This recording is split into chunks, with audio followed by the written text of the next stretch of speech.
រឿងជីវិតនេះមិនដឹងរៀបរាប់ចាំពីពេលណាគ្រាន់តែដឹងថាពេលអត់លុយចាយនឹកមកមុនគេតាំងពីនៅក្រញឆ្មាតែស្រេចថាតូចចិត្តពេលមកជេរអ៊ូមិនដែលទុំនេះគឺមកតែងតែតាមមើលពីក្រោយ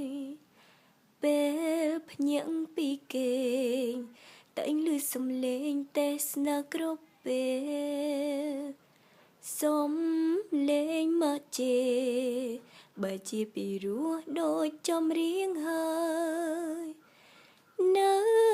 ពេលដែលកូនធំគុណិតនីងមិនដូចនៅក្មេងទៀតឡើយហេតុផលកូនបានយល់ហើយមកធ្វើគ្រប់យ៉ាងក៏ព្រួងចង់ឲ្យ